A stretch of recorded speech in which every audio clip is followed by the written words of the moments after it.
In this video, I'm going to talk about the parts and structure of a counterplan.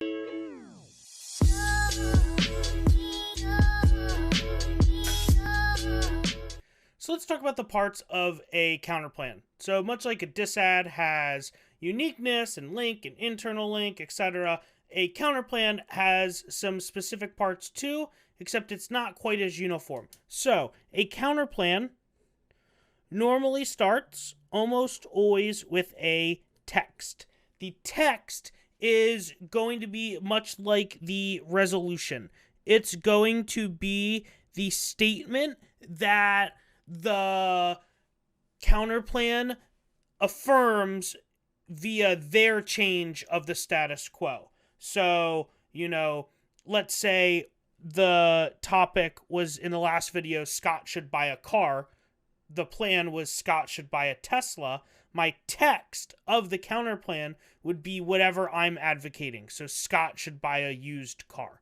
An example that we could have on a past topic would be on the federal jobs guarantee topic. There was a counterplan text that said instead of a federal jobs guarantee, that the U.S. should provide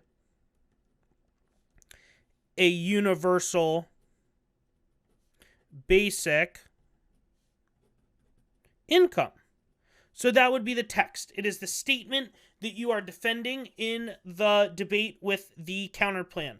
All counterplans must have a text. If the counterplan does not have a text, it is very likely that the counterplan is not going to win the debate, and the affirmative is going to be very easily going to be able to dismiss this counterplan.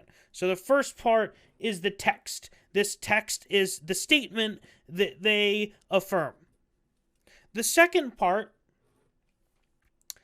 depends. So the second part for most people is going to be solvency. It's normally going to be a piece of evidence that's going to say whatever the text says is a good idea, that somebody supports it, that it would work, something along those lines. However, everybody has a different opinion of what a counterplan is, and in different debates, you will use different parts. So there are a lot of people who don't really read solvency evidence anymore, and then just read the text, and that's it. So this year, I have definitely seen counterplans that are just as short as this word itself, or this sentence, and then they move on to the next flow in the debate. So normally for counterplans that my teams read or that I think are good, they're going to have a piece of solvency evidence.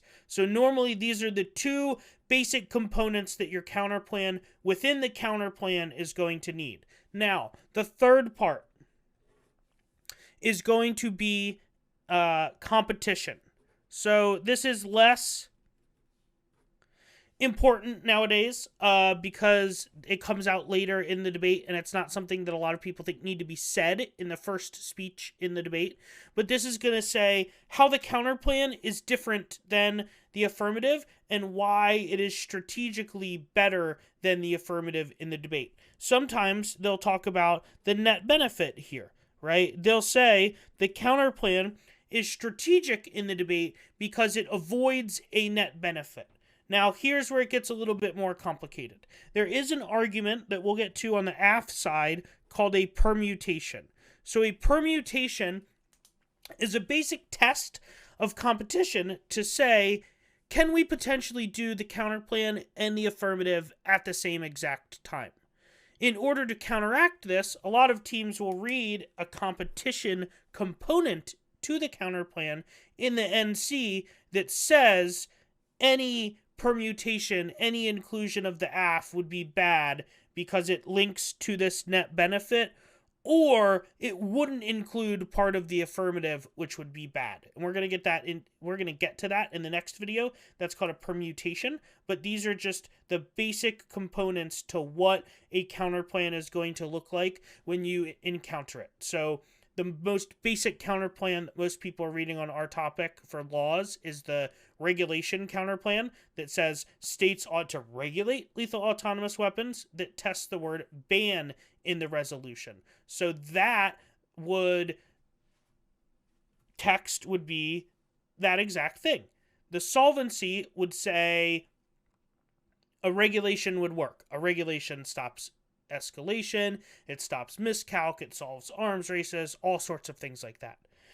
The competition component, if you had it, my counterplans normally don't, but they used to, would say any inclusion of a ban is bad. Any ban derails the AI industry.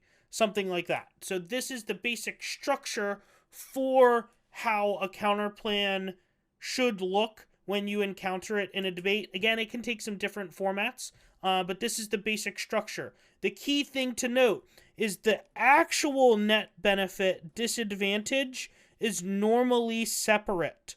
So what we need to do is we need to make sure that we understand why the counterplan is more strategic, why it is beneficial, why it is a better idea than doing the affirmative. And most often than not, this net benefit is not read on the counterplan flow. So normally the disad and the counterplan have to go together to be strategic. But we're going to get into that in the next video. So I will see you next time.